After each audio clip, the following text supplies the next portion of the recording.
Hey guys, Zach here. I know it's called football, joining you after the nil-nil draw, the nail-biting draw at Anfield in the Carabao Cup semi-final. First leg, of course, after the postponement last week by Liverpool. Look, first, I just want to say the away support today was absolutely immense. It lasted the whole game. Yes, of course, the Liverpool fans were able to drown it out at certain moments in the game, but even after the red card, 1 minute after Granit Xhaka was sent off, I heard Arsenal fans singing and cheering the team on, and it lasted throughout the whole game. And as someone who can't go to games, and in fact, I've never been to an Arsenal game. The amount of respect I have for these fans making the trip up there, the long trips. Whether you're driving, whether you're sitting on a coach, not knowing the result. In fact, being the underdogs and going anyway, despite all of that, despite the team news, the players that were missing, the frustration from the first leg being postponed. Not in our favor. Obviously, I have to say as well, the fans today were immense, and man, I just have so much respect for the away fans. Just the fans that are going to these games and show the support that they showed today, because in my opinion, they really helped the team today, and despite playing with 10 men, it seemed almost like we had 11 with the fans being there. So, big shout out to all the fans that were there tonight at Anfield, supporting Arsenal and the team, even after we went down, even after things looked absolutely dire.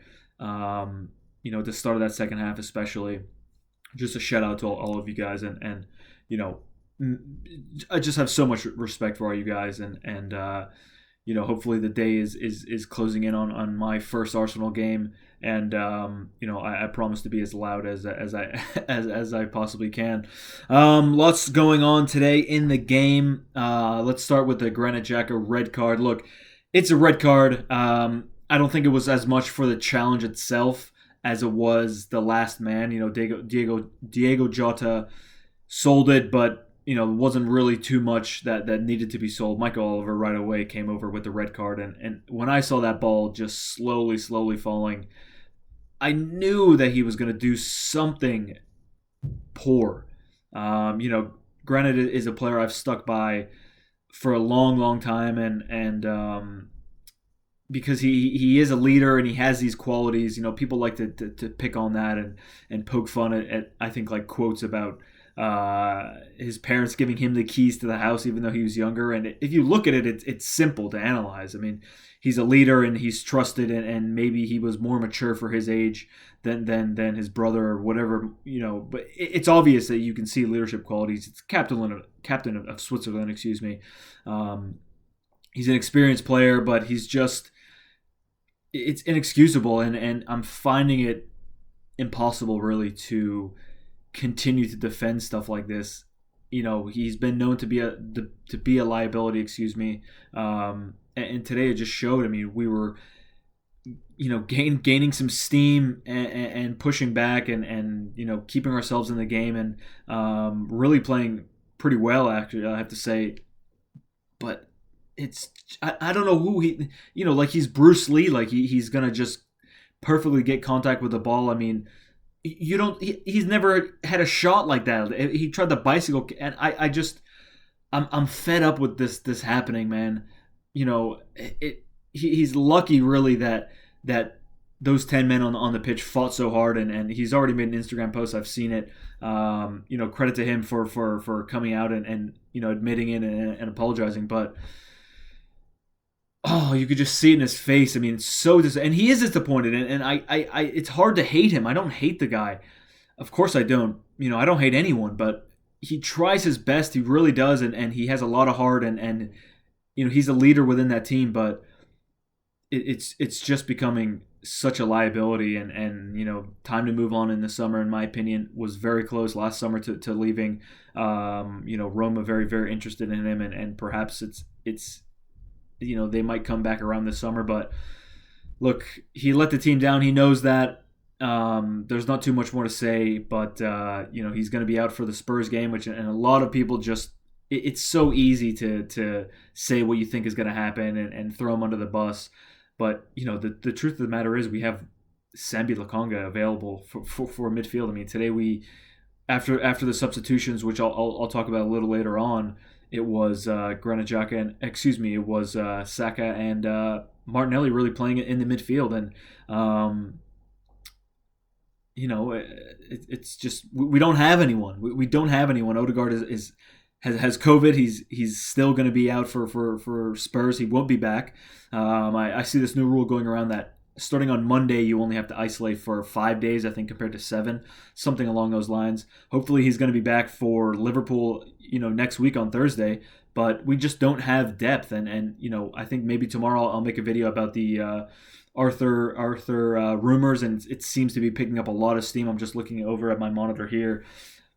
Seems to be almost a sure thing at this point. Obviously, Juventus looking for a replacement, but the player's keen on the move. Arteta has specifically asked for him, and he has a very, very good eye for talent, and hopefully he can come in. There's rumors that he could be. The truth of the matter is he needs to be registered tomorrow midday in order to play against Spurs, and I'm not sure if that's going to happen. Certainly he would be available for Liverpool next week, you would hope, if the deal does go over the line. I mean, it's not 100%, but certainly the rumors are pointing in that direction. So, look, we don't have anyone. Patino, people saying to play Patino. Look, I don't think that's a very good idea. He's a very inexperienced player, especially against Spurs.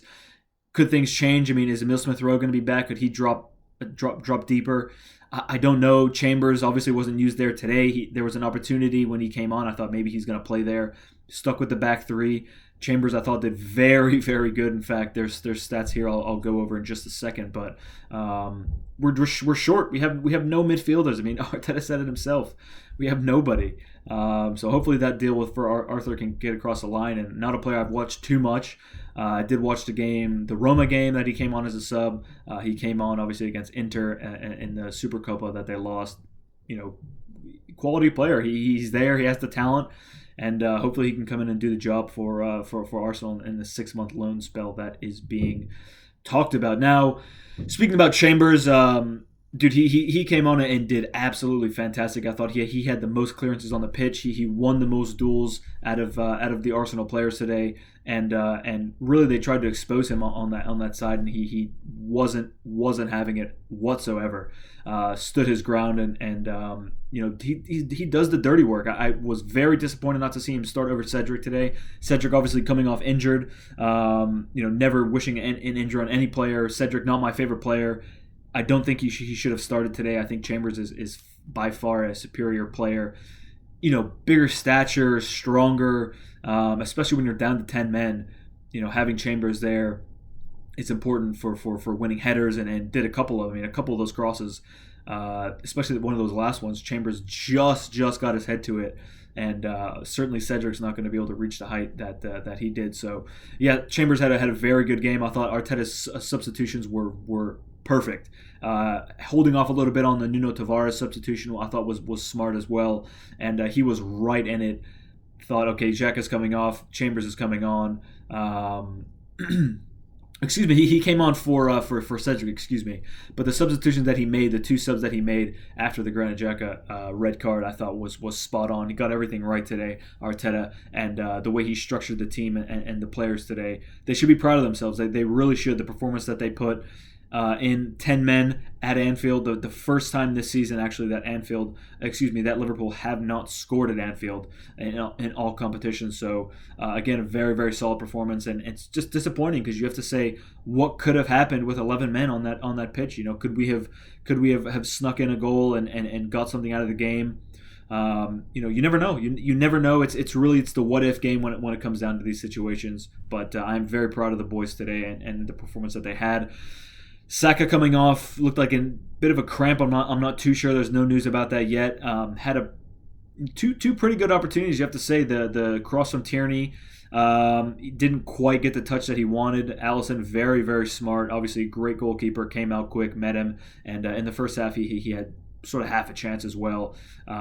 Went back on his right foot. Great defending really from Joel Matip, and it is what it is. That we could have easily lost that game. Minamino not an easy chance, hit on the volley, but the goal was there. The goal was gaping, and Arsenal really got lucky today, and some things went our way. You have to say, and that's the story. That's just how it is sometimes. Ramsdale today, I was happy to see him in goal. I actually had tweeted out that I would hope that he would start over Leno. Leno, I thought, wasn't at fault for the FA Cup loss, obviously, a couple days ago. I thought he did pretty well in that game, as a matter of fact. But for me, look, Liverpool played as strong team as they could. They played Alisson. For me, you have to start your number one in these competitions. And look, in my opinion, I think if Leno plays this game, we concede a goal. And this, saying that, I have to say Ramsdale today was, for the first time, he had me a little worried. He is coming out. He's very, very quick off his line. Did well, don't get me wrong. Does anything he can to get the ball and kept his clean sheet. But, he did worry me a little bit for the first time in an Arsenal shirt. So, and speaking of clean sheets, look, Benjamin White, man of the match for me. 5 clearances, 3 block tackles. 3 block shots, 3 tackles, 3 interceptions. Wasn't dribbled past once. And with the likes of Diego Jota and Minamino, 2 very, very quick players. Jota obviously been banging in the goals today. Very good in the air. And when you look back at that Brentford game and how he sort of got bullied by Tony in that first game in the air, he's improved immensely. And today he was just fantastic. Benjamin White, absolutely deserved man of the match for me. And everyone, Gabriel a little shaky today, but look, it's a clean sheet, and we're in this. Absolutely, we're in it. We're taking it back to the Emirates next week, and hopefully we have some players back in Odegaard, Emile Smith-Rowe, Tomiyasu, all out, and hopefully we can get them back for that game on Thursday, because it's really, really important that we have a strong side, and hopefully we'll have the fans on our side as well. Again, brilliant today from the fans. If anyone watches this, I know I don't get a lot of views. I know that. Obviously, I'm not doing it for the views. I just enjoy talking about Arsenal Football Club, and I almost can't help but make videos. But if someone was at the game and you happen to stumble upon my video at any point, big shout out to you, and all of us fans appreciate the work that you guys do, and the shit that you put yourselves through going home and away to matches. Just massive respect to all you guys.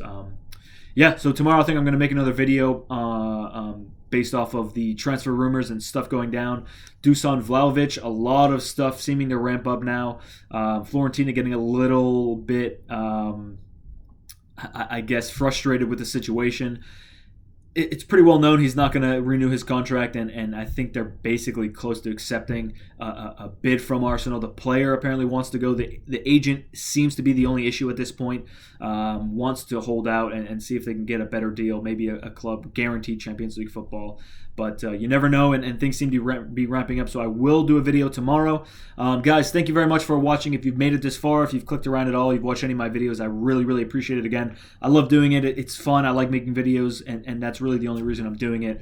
And as always, if anyone would like to come on and have a conversation about Arsenal or football in general, the Premier League, whatever it might be, feel free to hit me up on Twitter or comment on this video here, and let me know your thoughts and a good time you would want to get together. Guys, thanks very much for watching, and I will see you when I see you.